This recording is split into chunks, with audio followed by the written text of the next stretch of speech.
BJP is a party with a difference.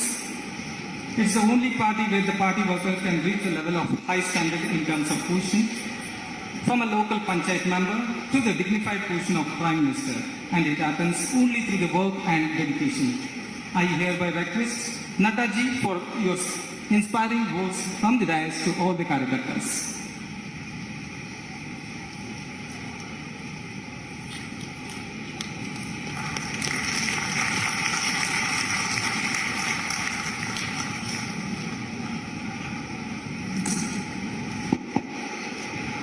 बोलिए भारत माता की, भारत माता की, भारत माता की। आज के इस कार्यक्रम में मंच पर उपस्थित हमारे भारतीय जनता पार्टी के जुझारू अध्यक्ष और संसद में मेरे साथी श्री नलिन कटील जी, हमारे प्रभारी और राज्यसभा में मेरे साथी अरुण सिंह जी, शोभा करंदलाजे जी जो भारत सरकार में मंत्री हैं, श्री सी रवि जी राष्ट्रीय महामंत्री, हमारे बहुत ही योग्य सांसद और संसद में मेरे साथी श्री राघवेंद्र जी, हमारे यहाँ के बहुत ही लोकप्रिय विधायक और मेरे साथी सुकुमार शेट्टी जी, सुरेश नायक जी हमारे जिला के अध्यक्ष, और यहाँ उपस्थित इतनी बड़ी संख्या में हमारे नौजवान साथी, पार्टी के वरिष्ठ नेतागण, मातृशक्ति और हमारे मीडिया के साथी, प्रिंट मीडिया और इलेक्ट्रॉनिक मीडिया के मेरे साथी।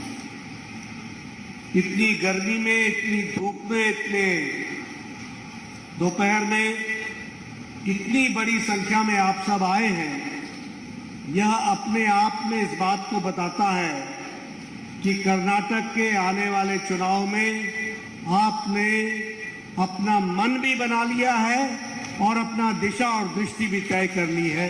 इसके लिए मैं विशेष आपको धन्यवाद देता हूं। जब मैं यहां पर आया हूं तो कुल्लूर मुकाम्बिका मंदिर को मैं नमन करता हूं और इससे प्रेरणा लेकर के, ताकत लेकर के अपनी बात को प्रारंभ करता हूं। उडुपी में अगर हम चर्चा करें तो मैंने पहले भी चर्चा की और अभी भी चर्चा करूंगा कि उडुपी भारतीय जनता पार्टी के लिए एक विशेष स्थान रखता है और बहुत कम लोगों को यह ध्यान में होगा कि आज तो हम देश की सरकार भी मोदी जी के नेतृत्व में चला रहे हैं और कर्नाटक में भी कई बार हमें सरकार में आने का मौका मिला है और आज भी हम कर्नाटक में भारतीय जनता पार्टी की सरकार के साथ विराजमान हैं। लेकिन उडुपी को मैं इसलिए नमन करता हूं कि 1968 में पहली बार म्युनिसिपल काउंसिल में अगर हमने अपना झंडा लहराया था तो वो उडुपी की धरती थी, ये भी हमको ध्यान में रखना है। और इसलिए उडुपी को मैं gate way for Bharatiya Janata party मानता हूं और उसकी यात्रा की शुरुआत मानता हूं। आज के दिन श्री वीएस आचार्य जी को याद करना ये मेरी जिम्मेवारी है। मुझे याद है जब वो एमएलए थे और फॉर्मर मेयर रहे थे, उस समय मैं भारतीय जनता पार्टी का युवा मोर्चा का राष्ट्रीय अध्यक्ष था और उस समय मैं कर्नाटक आया था और मैं ये अपना प्रिविलेज समझता हूं कि उनकी और मेरी उम्र में लगभग 30 साल का अंतर था, 30 years difference, but he was always like a friend to me and like a friend, हमेशा एक साथी के नाते उतरे। राजनीति में उन्होंने एक विशेष स्थान अर्जित किया एक क्लीन पॉलिटिक्स, एक जिसको कहते हैं कि आइडियल पॉलिटिक्स, ये हमको देखने को वीएस आचार्य जी से मिला है। इसलिए जब मैं उडुपी आता हूं, बाइंदूर आता हूं, तो उन्हें याद करना मेरी जिम्मेवारी बन जाती है।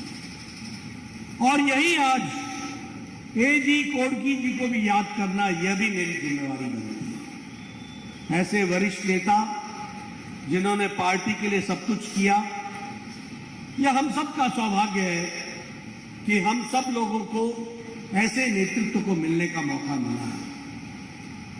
मित्रों, we are very lucky, we are very fortunate, हम बड़े भाग्यशाली हैं कि हमको अपने आप को इस 21वीं शताब्दी में अमृत काल में प्रवेश करते हुए भारत को ऊंचे स्तर पर ले जाने में नरेंद्र मोदी जी जैसा नेता मिला है और उनके साथ काम करने का मौका मिला है।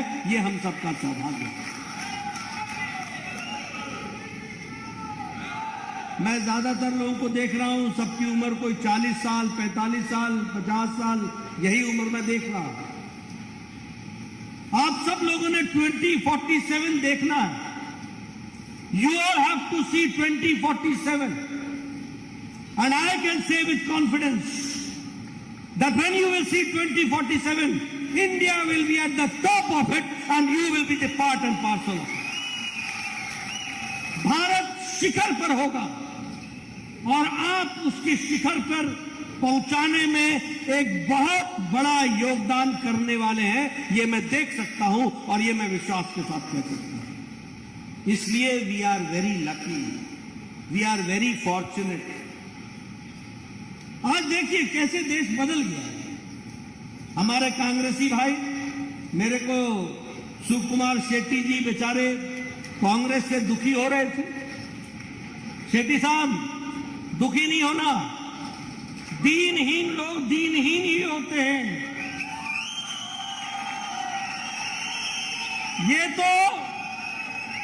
ये तो आप जैसे लोग होते हैं जो बाइंदूर को भी दिशा देते हैं और उडुपी को भी आगे ले जाते हैं, शिमोगा को भी आगे ले जाते हैं।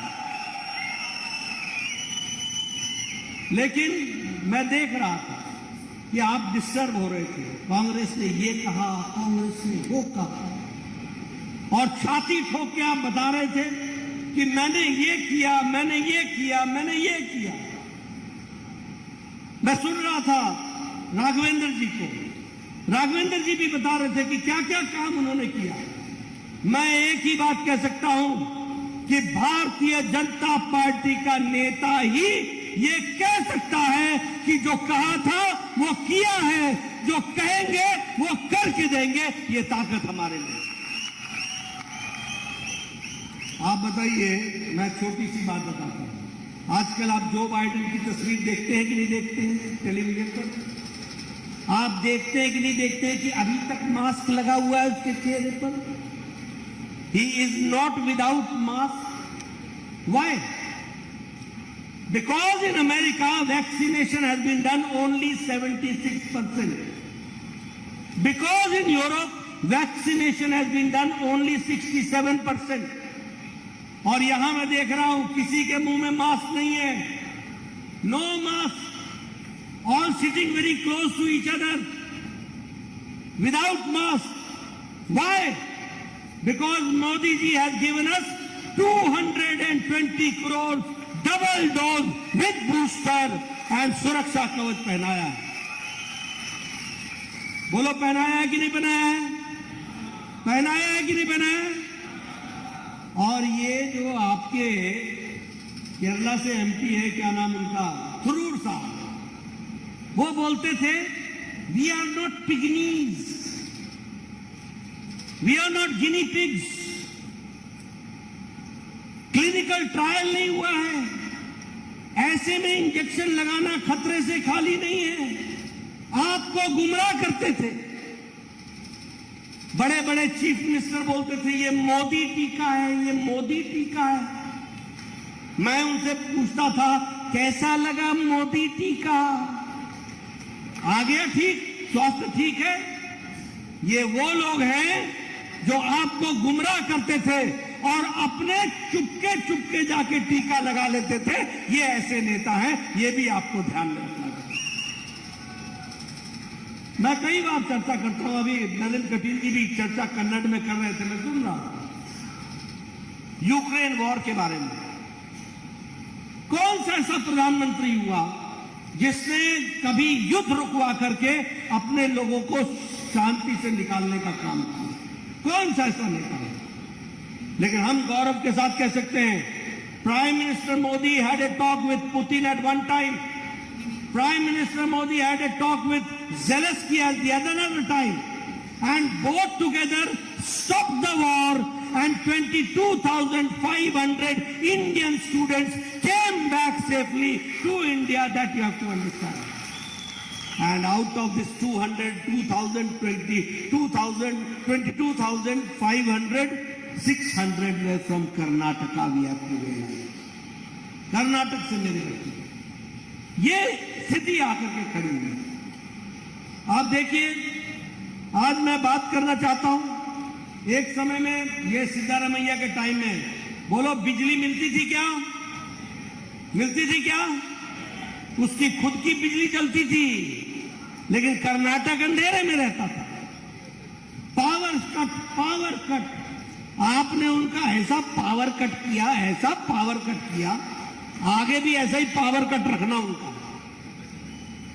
लेकिन मैं पूछना चाहता हूं कि आज आपको जानकर खुशी होगी, क्योंकि विकास में पावर कंजम्पशन एक बहुत बड़ा एलिमेंट है, जिससे पता चलता है कि देश कितना तरक्की किया है। और आपको जानकर खुशी होगी कि भारत एनर्जी में कंजम्पशन में तीसरे नंबर पर खड़ा है, थर्ड नंबर पर। भारत रिन्यूएबल एनर्जी के कंजम्पशन में चौथे नंबर पर खड़ा है। ये इंडिया हो गया। कभी अमेरिका, कभी चाइना यही एनर्जी कंजम्पशन जानते थे।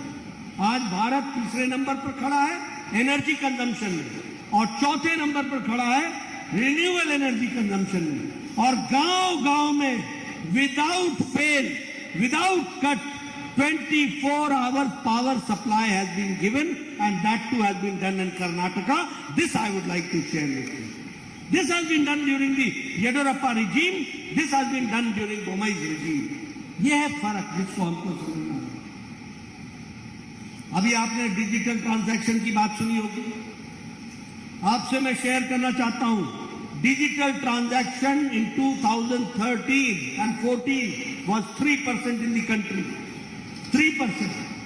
आज डिजिटल ट्रांजैक्शन, डिजिटली जो ट्रांजैक्ट हो रहा है, दुनिया का 40% ट्रांजैक्शन इंडिया में हो रहा है। ये भारत खड़ा हो गया, ये भी हमको ध्यान रखना चाहिए। आज 25 lakh crore rupees of more than 300 government schemes direct benefit transfer has been done. यानी 25 लाख करोड़ रुपए, 300 से ज्यादा भारत सरकार की स्कीमें यह अब डिजिटली ट्रांजैक्ट हो रही हैं, और बीच में कोई बिचौलिया नहीं है, नो मिडिलमैन। उधर मोदी जी का गवर्नमेंट ऑफ इंडिया का ट्रेजरी, और इधर बेनिफिशियरी, नो मिडिलमैन, सीधे पैसा उसके बैंक के खाते में जा रहा है। यह परिस्थिति आकर के खड़ी है। प्रधानमंत्री किसान सम्मान निधि 11 करोड़ 78 लाख लोगों को मोदी जी एक बटन दबाते हैं, 15 सेकंड्स के अंदर 11 करोड़ 78 लाख किसानों के बैंक के डिपॉजिट्स में 2-2 हजार रुपए पहुंच जाता है। यह भी हमको ध्यान में रखना है। यह है डिजिटल ट्रांजैक्शन जिसको हमको समझना है। केमिकल्स में हम आज 106% का ग्रोथ कर गए हैं, और 125 कंट्रीज को हम केमिकल्स दे रहे हैं। दवाई हम सबसे इफेक्टिव और सबसे कम दाम की कीमत की दवाई भारत सप्लाई कर रहा है। दुनिया की फार्मेसी बन गया है। 200 नेशंस को हम दवाई सप्लाई कर रहे हैं। और उसी तरीके से रेलवे इलेक्ट्रिफिकेशन में देश में 52,252 किलोमीटर का रेलवे इलेक्ट्रिफिकेशन हो गया है। This is how India is working, which we have to understand. अगर हम स्वच्छता की बात करें, टॉयलेट कवरेज इन 2013 was 39% और आज 98% टॉयलेट बन गए हैं, ताकि महिलाओं का डिग्निफाइड जीवन हो सके, इज्जत घर देने का काम किया है तो प्रधानमंत्री मोदी जी ने किया है। अगर हम टैप वाटर की बात करें तो टैप वाटर घर में ओनली 13% भारत में था, आज 58% टैप वाटर पहुंच गया है। हर घर जल, हर घर नल, इस बात को लेकर के हम चलेंगे और उसी तरीके से विकास की दृष्टि से लोगों को जोड़ते हुए आगे बढ़ने का काम ये भारत सरकार में केंद्र के नेतृत्व में हम कर रहे हैं। यह भी हम आपसे शेयर करना चाहते हैं। मुझे खुशी है कि 6 फरवरी को प्रधानमंत्री मोदी कर्नाटक आए थे और मैं आप लोगों को बोलना चाहता हूं कि उन्होंने HAL का, हिंदुस्तान एरोनॉटिक्स लिमिटेड का हेलीकॉप्टर बनाने की फैक्ट्री तुमकुर में, उसका भी श्री गणेश किया। और आपको जान करके खुशी होगी कि आने वाले समय में यह जो हेलीकॉप्टर का प्रोग्राम है, यह स्पेस क्राफ्ट का 25% शेयर कर्नाटक लेगा। इस बात को भी आपको ध्यान रखना चाहिए।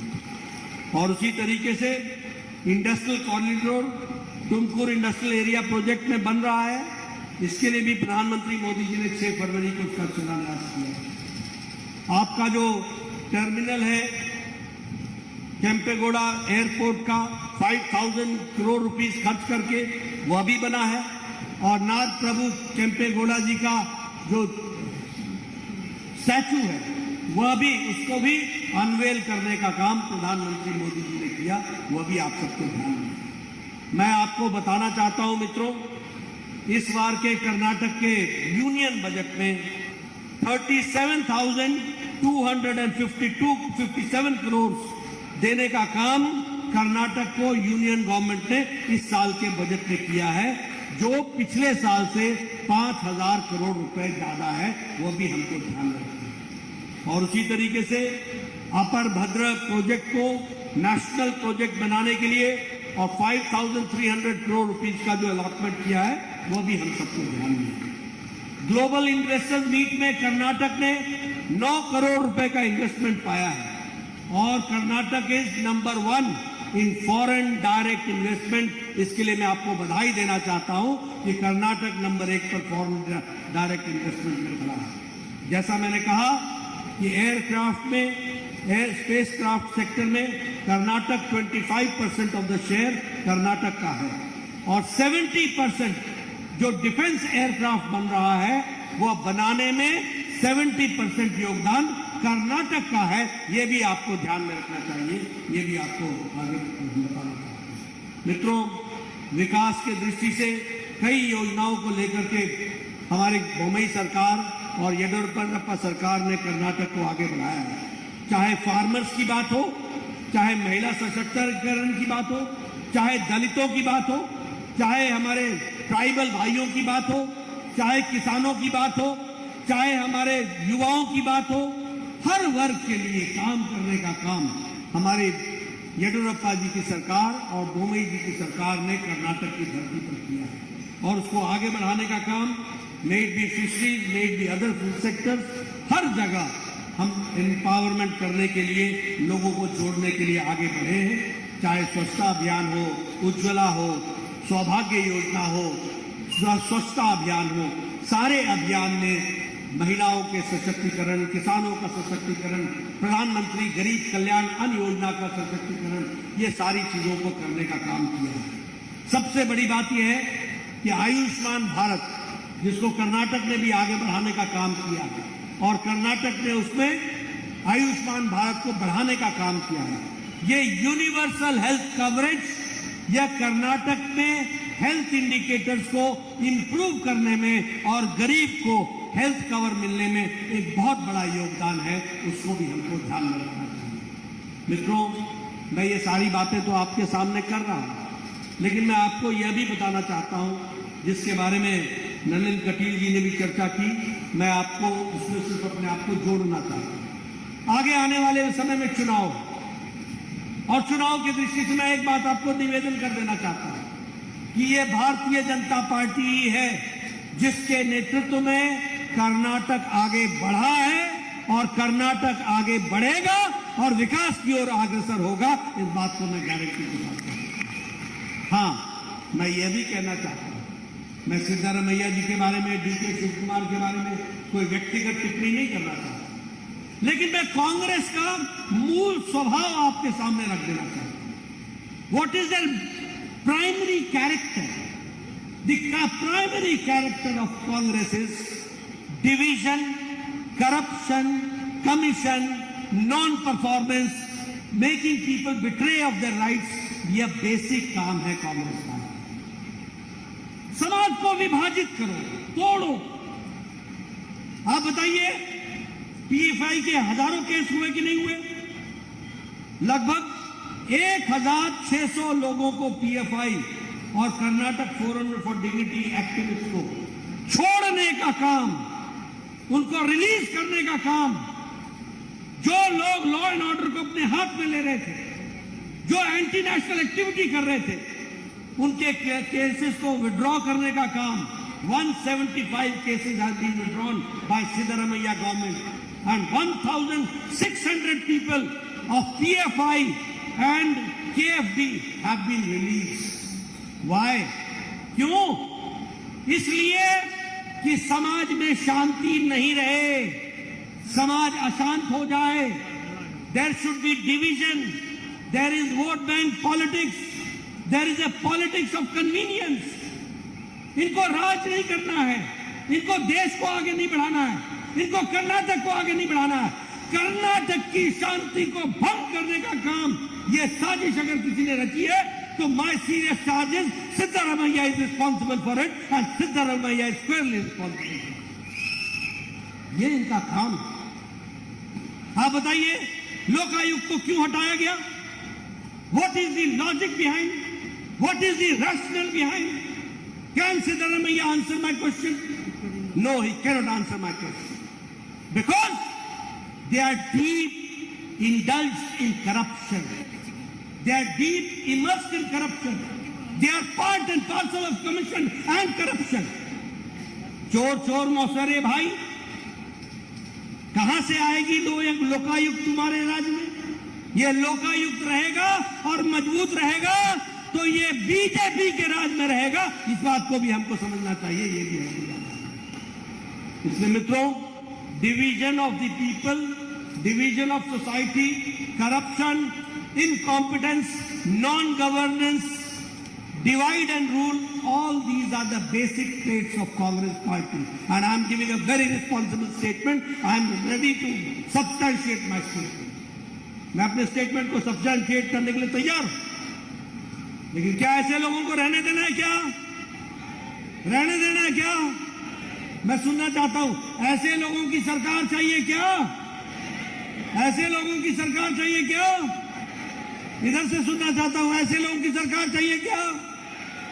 मित्रों, मोदी जी की डबल इंजन की सरकार, केंद्र सरकार का आशीर्वाद और नीचे येडियुरप्पा जी और बोम्मई जी के द्वारा किए गए कार्य, उसको आगे बढ़ाना है, कर्नाटक को आगे ले जाना है, देश के साथ जोड़ करके आगे बढ़ना है।